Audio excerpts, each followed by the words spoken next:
Hi everyone, Hisham Diouane, a researcher from Morocco. First, I want to thank Dr. Root for the invitation. It's a pleasure to be part of this symposium. My presentation is entitled Right and War Childhoods, Authentic Testimony and Fictional Mediation in Two Balkan Narratives. Basically, I want to look at the difference between an insider telling their own story and an outsider writing fiction. We'll explore how these two voices describe the experience of growing up during war and how they portray the children's identity and safety. This presentation explores two narratives of the Balkan Wars: Zlata's Diary, 1993, by Zlata Filipovic, a real-time testimony of Sarajevo siege, contrasts with Girl of Kosovo 2001 by Alice Mead, a fictional account inspired by the Kosovo conflict. These texts engage questions of identity, space, and childhood agency. The lens helps us unpack the cultural and political implications of how war is narrated, especially by and for young readers. According to Genet, title is a paratext, a threshold guiding how interrupted text genre, voice, and narrative stands. Zlata's Diary emphasizes personal voice, making the audience feel the value of individual agency in understanding autobiographical truth. As Lejeune explained in his autobiographical pact, using one's real name asserts authenticity and moral responsibility. Zlata is not a symbol, she is a subject writing herself into history. In contrast, Girl of Kosovo universalized. The absence of a person name transforms Zana into a symbolic figure, a stand-in for collective trauma. This generality can foster empathy, but also risk erasure. Drawing on Spivak's critique of subaltern representation, we see that Zana may be spoken for, not with. Thus, while both titles are effective, they reflect different stakes. Zlata's Diary asserts voice and presence; Growth of Kosovo evokes symbol and empathy, marking the boundary between testimony and fiction. The distinction between Zlata's Diary and Girl of Kosovo hinges on voice and referential status. Zlata's Diary is testimonial narrative that aligns with Fleming Love's theory of testimony, in which the speaker is both witness and survivor. Her voice emerges in real time, under siege, inscribing trauma without mediation. The authority of her narrative lies in immediacy and in the ethical imperative to listen to the real child subject. In contrast, Gulf Kosovo is fictionalized reconstruction shaped by an external author, drawing on Bakhtin concepts of dialogues. Zana's voice is polyphonic, filtered through Mead's adult authorship. He's attempting to echo a child's inner world, while fiction allows imaginative empathy. It also risks what Bose called ventriloquism, speaking as the other rather than enabling the other speak.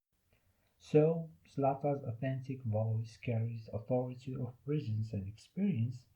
Zana's fictional voice conveys emotional truth but remains constructed, raising ethical questions about representation and voice. The spatial dynamics in the two books are essential to show how each child perceives and processes war. According to Livgrave's theory of the production of space, physical environments are not neutral, they are socially and politically produced. In both texts, war reconfigures the child's spatial reality, transforming one's safe geographies into sites of surveillance, violence, and fear. Zlata Sarajevo is an urban, multicultural setting, a city with high cultural density.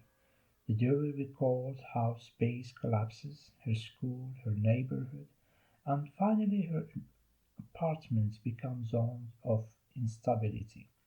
Most of her wartime fighting takes place in the confined interiors, especially the basement, creating a sense of spatial entrapment.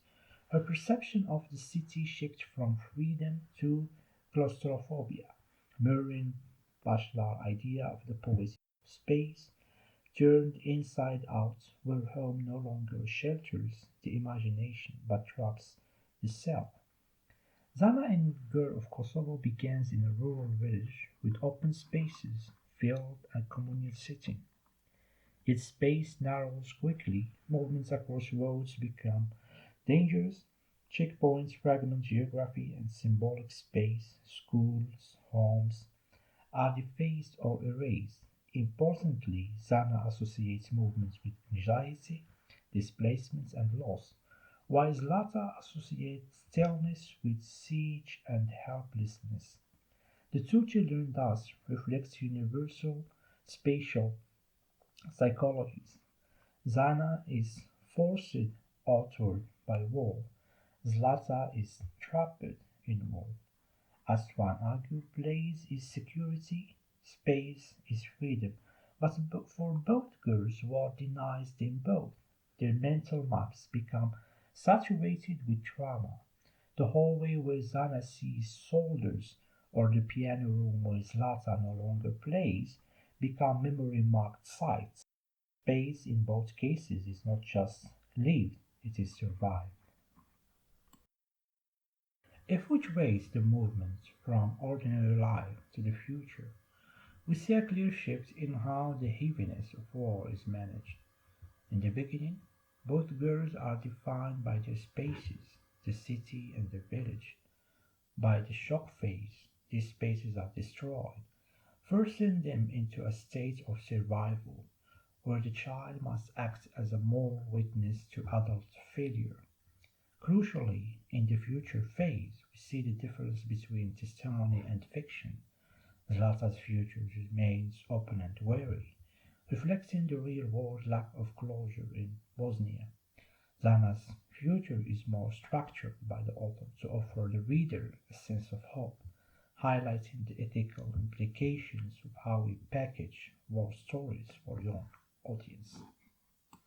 To conclude, this comparison shows that writing war childhoods is a balancing act between authenticity and interpretation. Zlata Velipovic gives us the unvarnished heaviness of the everyday, where identity is defined by what is lost in the cellar.